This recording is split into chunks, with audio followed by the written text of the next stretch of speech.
Hello everyone, this is Nilufe Neha Khan and welcome to our YouTube channel Shikshalaya. तो आज हम बात करेंगे यूपी टीजीटी के बारे में और फुल डिटेल के बारे में बात करेंगे, यानी कि उसकी एलिजिबिलिटी क्राइटेरिया, कौन सी ऑर्गेनाइजेशन एग्ज़ाम कंडक्ट कराती है, सिलेक्शन प्रोसीजर क्या होता है, किस तरीके से चीज़ें आप स्ट्रैटेजी क्या रहेगी एग्ज़ाम को क्रैक करने की, एग्ज़ाम कब तक आ सकता है या फिर एग्ज़ाम की क्या अपडेट रहेंगी, किन चीज़ों पे आपको ज़्यादा फोकस करना होगा, किन चीज़ों को आपको थोड़ा सा छोड़ के भी चल सकते हैं।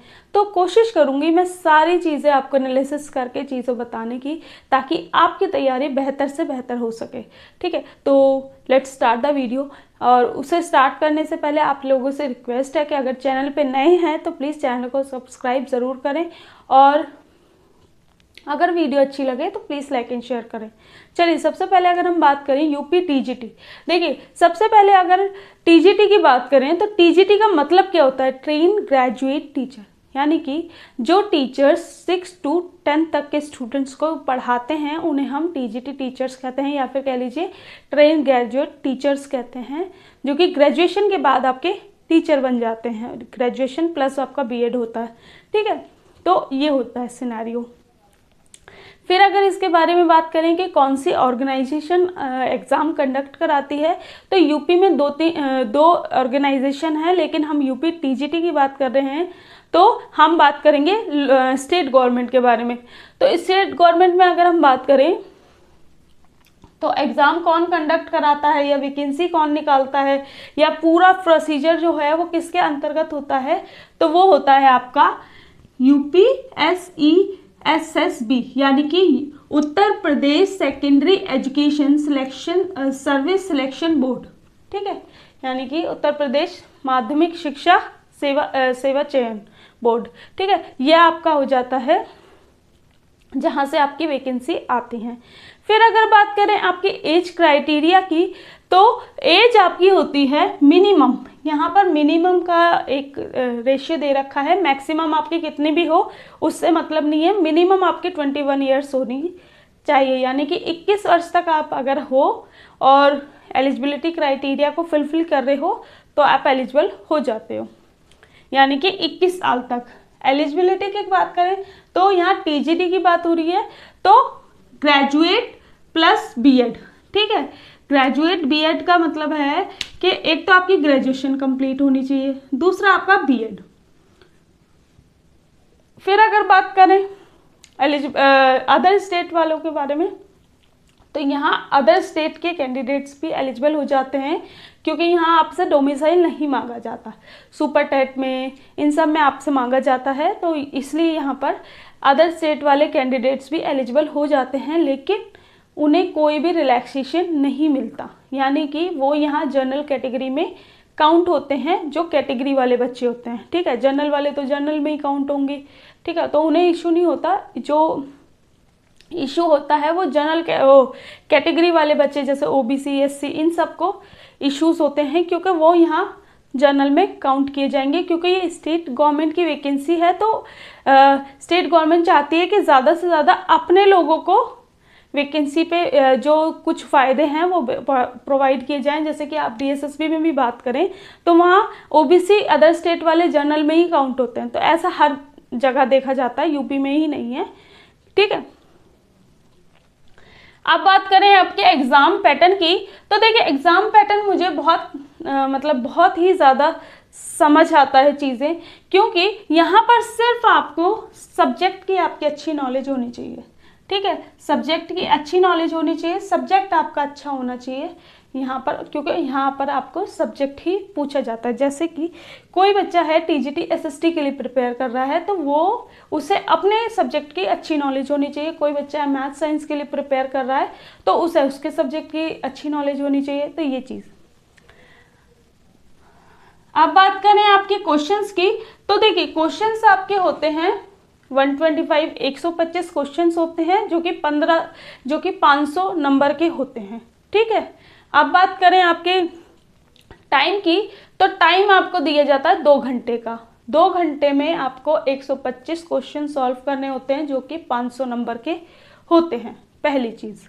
दूसरी चीज़ ये कि सब्जेक्ट आता है सिर्फ और सिर्फ, तो सब्जेक्ट अच्छा खासा आपसे पूछा जाता है, यानी कि पीसीएस लेवल तक की चीज़ें आपसे पूछी जाती है। लेकिन अगर आप थोड़ी सी मेहनत अच्छे से कर लोगे तो मुझे लगता है निकाल लोगे, क्योंकि यहाँ पर कोई बहुत से बेनिफिट्स आपको मिल जाते हैं, जैसे कि नो नेगेटिव मार्किंग, यहाँ नेगेटिव मार्किंग नहीं है।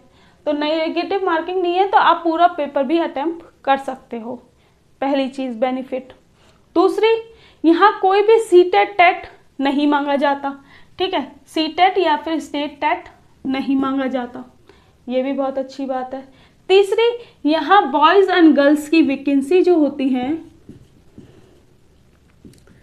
वो अलग अलग निकलती हैं, ठीक है, सेपरेट निकलती हैं, यानी कि गर्ल्स की वैकेंसी में सिर्फ गर्ल्स ही फॉर्म डालेंगे, लेकिन बॉयज़ की में गर्ल्स एंड बॉयज़ दोनों डालते हैं, ठीक है। दूसरी चीज़ अगर बात करें, हाँ मैंने जैसे बताई थी आपको 6 to 10 तक के आप बच्चे पढ़ा सकते हैं। और हाँ, दूसरी चीज़, यहाँ इंटरव्यू नहीं होता,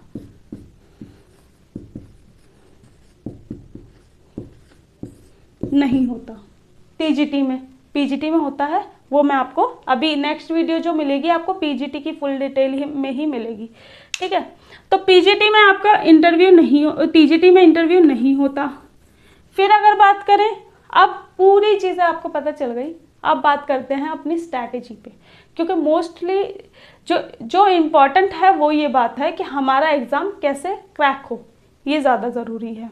अब बात करें स्ट्रैटेजी के बारे में, तो स्ट्रैटेजी आपकी कैसी होनी चाहिए। देखिए, स्ट्रैटेजी में 2-3 चीज़ें आपके लिए मायने रखती हैं, जैसे कि कुछ चीज़ें आपको ध्यान में रखनी होती है। पहली चीज़ होती है, किसी भी एग्ज़ाम को, ये इसी एग्ज़ाम की नहीं बात करें, कोई भी एग्ज़ाम हो, गवर्नमेंट एग्ज़ाम हो या फिर प्राइवेट एग्ज़ाम हो, कोई भी, उसका आपके पास प्रॉपर सिलेबस होना चाहिए। प्रॉपर सिलेबस का मतलब है कि आपके पास ठीक ठाक चीज़ें प्रोवाइड होनी चाहिए, ठीक है। और जैसे कि यूपी में तो ये लोग प्रॉपर सिलेबस आपका प्रोवाइड कराते भी हैं। जैसे डीएसएसबी में अगर बात करें तो वहाँ पर आपको प्रॉपर सिलेबस, ऑथेंटिक सिलेबस नहीं दिखाई देता, लेकिन यहाँ पर इनकी एक अच्छी चीज़ है कि प्रॉपर सिलेबस आपको पता होता है, तो आपको ये ध्यान रहता है कि हमें अपनी तैयारी कैसे करनी है।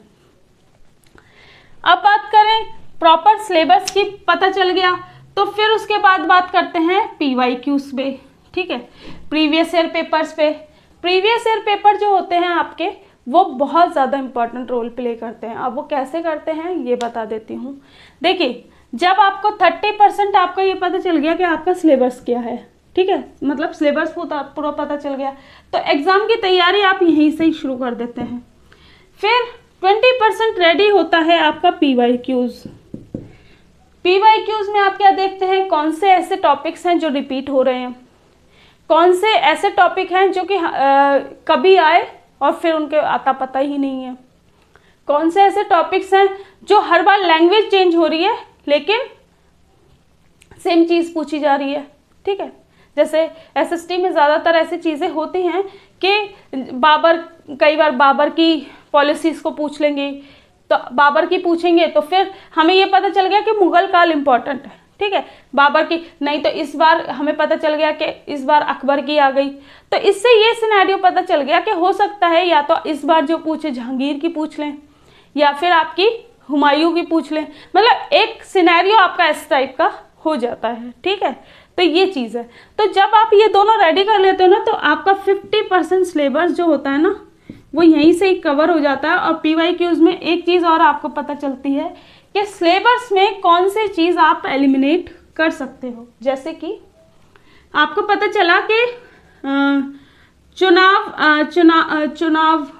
पार्टी के चिन्ह भी आते हैं, ठीक है, पार्टी के चिन्ह भी आते हैं, तो हमें पता चल गया कि किसी टाइम पे एक बार पूछे गए थे, तो यहाँ पर हमें ये पता चल गया कि 20 से 25% ऐसा सिलेबस आपको सिलेबस में दिखाई देगा जो कि शायद ही एक ही बार आया हो या फिर कभी आया ही ना हो, तो उसे हम यहाँ पर एलिमिनेट कर सकते हैं।